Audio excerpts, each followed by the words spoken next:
बिस्मिल्लाहिर्रहमानिर्रहीम अस्सलाम वालेकुम वरहमतुल्लाहि वबरकातुहू। डियर स्टूडेंट्स, पिछले लेक्चर में हम लोगों ने समझा था कि डिफरेंशियल इक्वेशन क्या होता है। ठीक है, क्या उसकी डेफिनेशन मैंने अच्छे तरीके से आप लोगों को समझा दी थी। अगर वो लेक्चर आप लोगों ने नहीं देखा तो वो लाजमी देख लीजिए। अब हम लोग डिफरेंशियल इक्वेशन की कुछ टाइप्स हैं उनको डिस्कस करेंगे। ठीक है, आज के इस लेक्चर में हम लोगों ने डिस्कस करना है कि ऑर्डिनरी डिफरेंशियल इक्वेशन क्या होता है और पार्शियल डिफरेंशियल इक्वेशन क्या होता है। ठीक है, ऑर्डर ऑफ डिफरेंशियल इक्वेशन क्या होता है और डिग्री ऑफ डिफरेंशियल इक्वेशन किस तरीके से निकालते हैं, इसके ऊपर डिस्कस करेंगे। ठीक है, इसके अलावा डिफरेंशियल इक्वेशन की फॉर्म किस तरीके से होती है, उसको सॉल्व कैसे करते हैं। ठीक है, तो ये चीज़ें हम लोगों ने डिस्कस करनी है। तो आज का lecture very very important lecture है। ठीक है, इसको अच्छे तरीके से आप लोगों ने समझना है।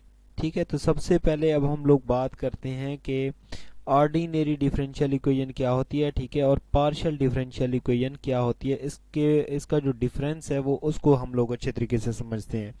बाज़ औक़ात नेट गेट या कोई भी टेस्ट होता है तो उसमें हमारे पास कुछ डिफरेंशियल इक्वेशन दी होती हैं। ठीक है, उसमें वो कहता है कि चेक करें कि ये पार्शियल डिफरेंशियल इक्वेशन है या ऑर्डिनरी डिफरेंशियल इक्वेशन है। तो बेटा ऑर्डिनरी डिफरेंशियल इक्वेशन को हम लोग लिखते हैं ओ डी ई। ठीक है, और पार्शियल डिफरेंशियल इक्वेशन को हम लोग लिखते हैं P D E, partial differential equation. ठीक है, देख लें जो ऑर्डिनरी डिफरेंशियल इक्वेशन है ना, इसमें आर्म डेरिवेटिव होता है। ठीक है, इस तरह डी दिया होता है। ठीक है, एक तो ये इसकी निशानी होती है, डी दिया होता है। ठीक है, डी दिया होता है, देख लें डी दिया हुआ है। और जो पार्शियल डिफरेंशियल इक्वेशन है ना, उसमें ये वाला साइन होता है जिसको हम लोग कहते हैं करली या पार्शल कहते हैं। ठीक है, इस तरीके से साइन दिया होता है, उल्टा पेश दिया होता है। ठीक है, उल्टा पेश दिया होता है। इस तरह के जो साइन होती है उसको अब हम लोग करते हैं करली या पार्शल पढ़ते हैं, करली या पार्शल। ठीक है, एक तो ये निशानी हो गई। ऑर्डिनरी डिफरेंशियल इक्वेशन में याद रखना जो हमारे पास डिपेंडेंट वेरिएबल होता है और इंडिपेंडेंट वेरिएबल होता है वो एक होता है। ठीक है, क्या होता है, एक होता है। देख लें इसमें डिपेंडेंट वेरिएबल वैसे क्या है, मैंने पिछले लेक्चर में आप लोगों को समझाया था। जो डिपेंडेंट वेरिएबल है, ठीक है, y आमतौर पे क्या है, ये हमारे पास क्या है, डिपेंडेंट वेरिएबल। ये क्या है, डिपेंडेंट वेरिएबल। और x y और z जो मतलब होते हैं वो क्या होते हैं, आमतौर पे हम लोग इस्तेमाल करते हैं वो इंडिपेंडेंट वेरिएबल। क्या होते हैं, इंडिपेंडेंट वेरिएबल। ठीक है, अब देख लें इसमें y एक डिपेंडेंट वेरिएबल है, y का हम लोग x के लिहाज से पार्शियल डेरिवेटिव ले रहे हैं। ठीक है, तो इसमें एक डिपेंडेंट वेरिएबल है, एक इंडिपेंडेंट वेरिएबल है। इसमें y क्या है, एक डिपेंडेंट वेरिएबल है, और x है ना एक डिपेंडेंट वेरिएबल है। ठीक है, और इसमें पार्शियल डिफरेंशियल इक्वेशन में क्या होता है कि पार्शियल डिफरेंशियल इक्वेशन में हमारे पास जो डिपेंडेंट वेरिएबल है वो याद रखना वो एक होता है। ठीक है, और इंडिपेंडेंट वेरिएबल एक से ज़्यादा हो सकते हैं। तो देख लें इस पूरी डिफरेंशियल इक्वेशन में z क्या है, यहाँ पे भी z है, यहाँ पे भी z है। z का हम लोग x और y के लिहाज से पार्शियल डेरिवेटिव ले रहे हैं। जिस तरह हमारे पास होता है ना z is the function of x and y, तो हम लोग इनके पार्ट्स बनाते थे, पार्ट्स का मतलब पार्शियल डेरिवेटिव लेते थे।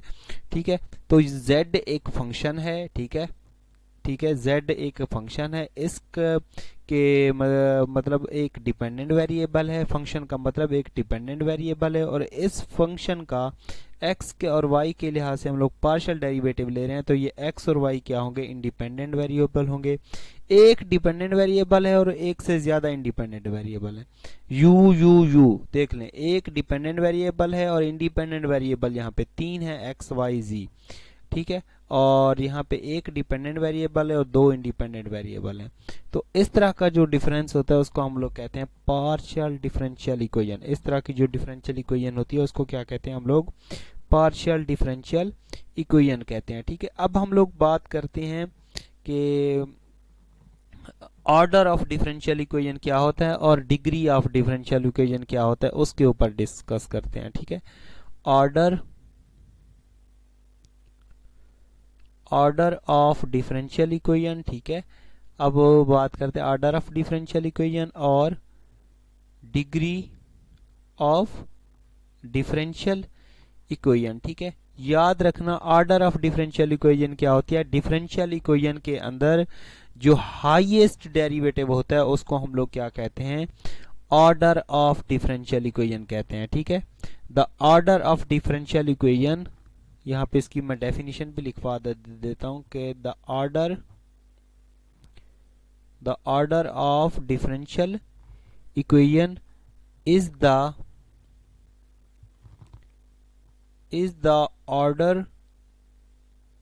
order of highest derivative, is the derivative of highest derivative occur in differential equation,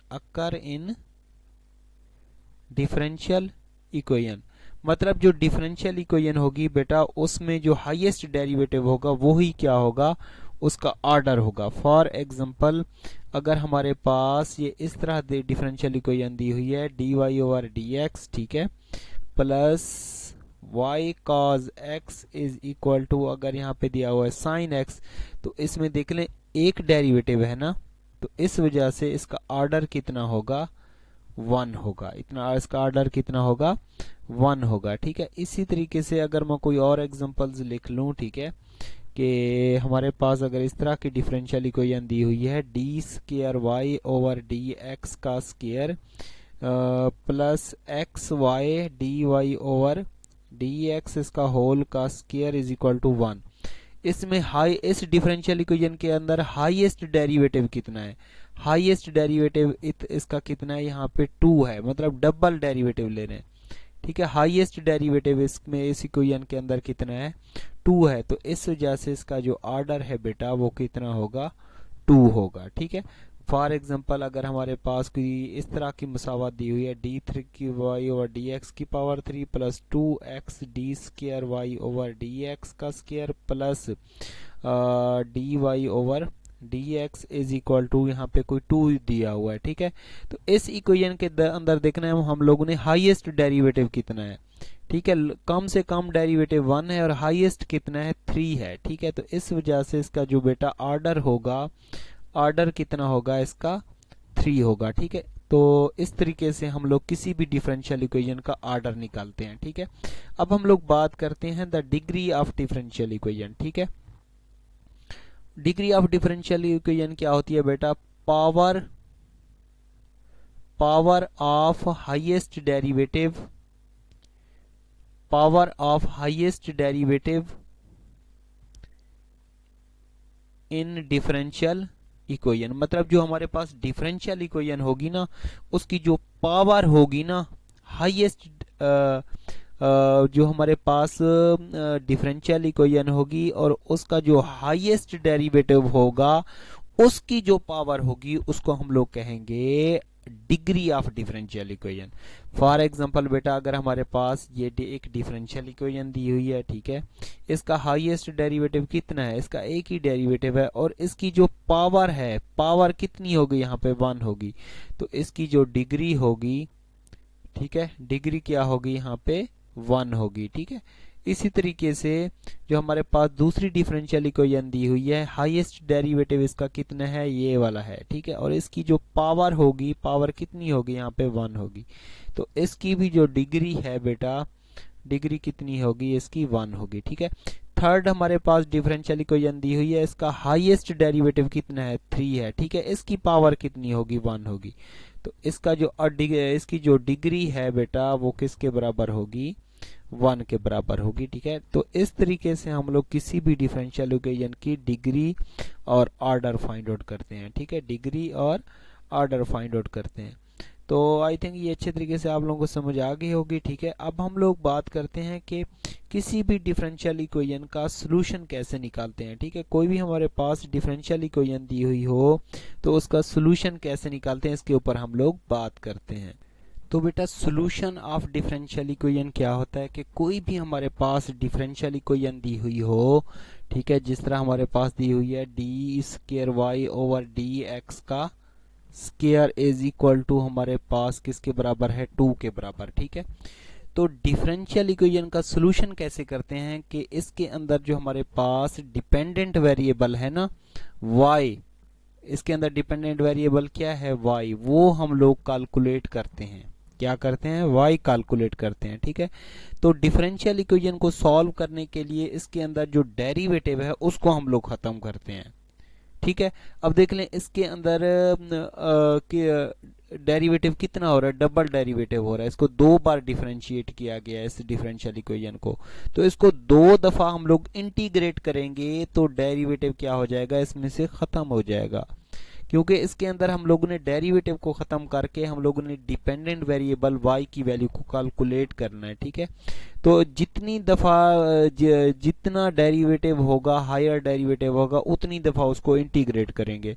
तो इसको हम लोग एक दफा इंटीग्रेट करेंगे।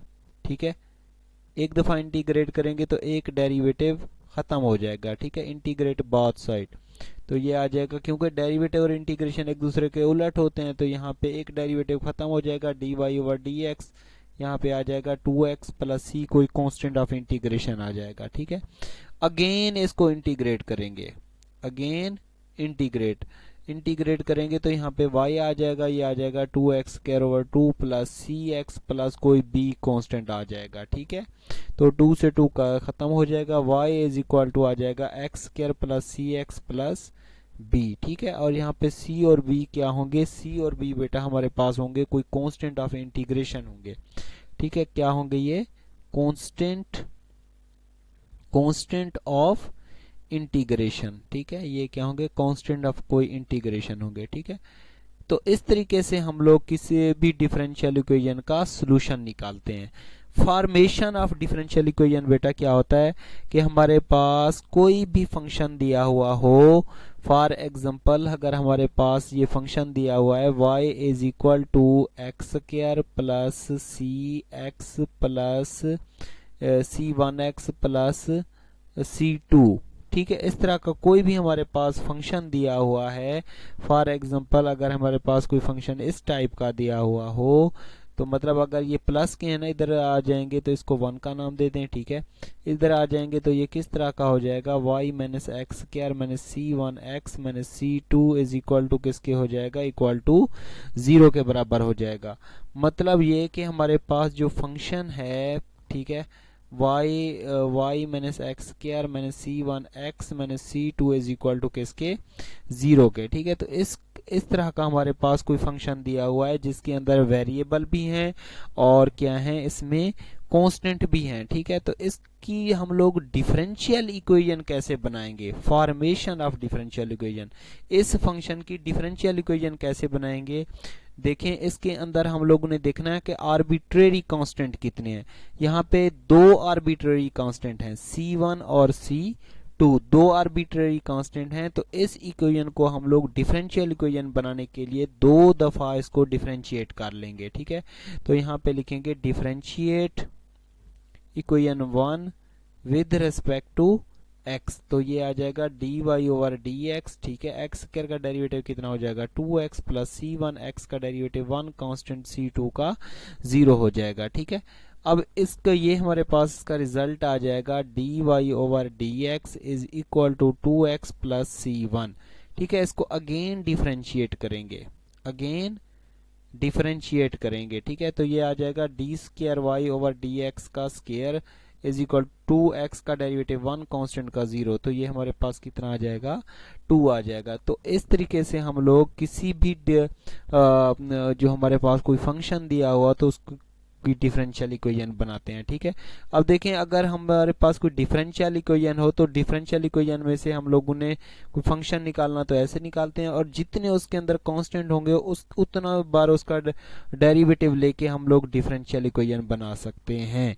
ठीक है, तो आई थिंक ये दो बातें आप लोगों को अच्छे तरीके से समझ आ गई होंगी। ठीक है, अब हम लोग बात करते हैं कि इनिशियल वैल्यू प्रॉब्लम क्या होता है और बाउंड्री वैल्यू प्रॉब्लम क्या होता है, उसके ऊपर बात करते हैं।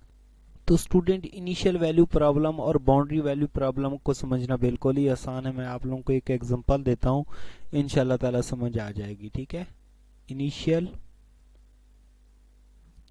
Initial value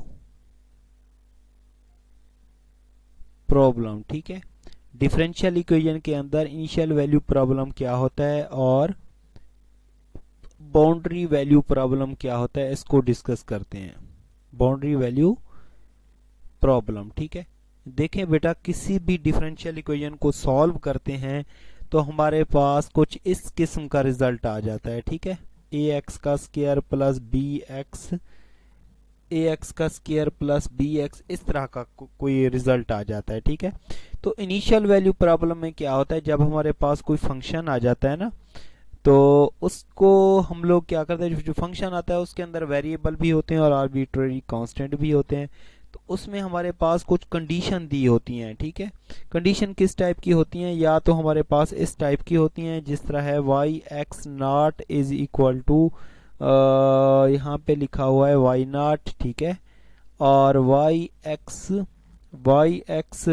dash x not is equal to, यहाँ पे लिखा हुआ है कोई वाई वन।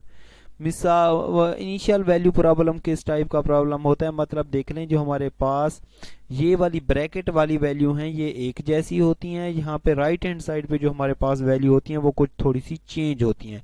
फॉर एग्जांपल अगर देख लें, अगर हमारे पास यहाँ पे वाई एक्स नॉट है तो ऐसे दी हुई होगी वैल्यू, ठीक है। यहाँ पे कोई 2 हो सकता है, और y dash 1 is equal to यहाँ पे कोई 3, मतलब राइट हैंड साइड पे वैल्यू चेंज होंगी और यहाँ पे वैल्यू क्या होंगी, सेम होंगी, ठीक है। तो इस तरह की जो कंडीशन होती है उसको हम लोग कहते हैं इनिशियल वैल्यू प्रॉब्लम कहते हैं। क्या कहते हैं, इनिशियल वैल्यू प्रॉब्लम। ये कैसे सॉल्व करते हैं इन क्वेश्चन को, फिर मैं आगे आप लोगों को जाके जो है समझा दूंगा, ठीक है। बाउंड्री वैल्यू प्रॉब्लम क्या होता है कि इसके अंदर जो हमारे पास एक्स नॉट है ना, ब्रैकेट वाली वैल्यू, ये हमारे पास चेंज होती हैं, राइट हैंड साइड पे भी वैल्यू क्या होती हैं, चेंज होती हैं, ठीक है। फॉर एग्जांपल अगर यहाँ पे y of x not is equal to y not है यहाँ पे, तो y डैश x यहाँ पे 1 हो जाएगा, ठीक है, और y 1 हो जाएगा, ठीक है।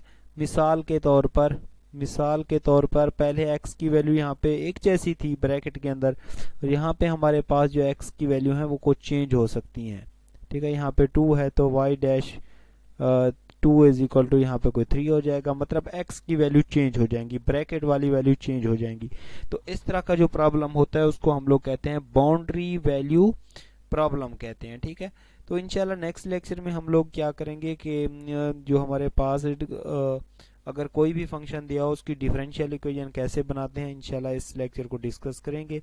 अपना ख्याल रखिएगा, दुआओं में याद रखिएगा। अल्लाह हाफिज़।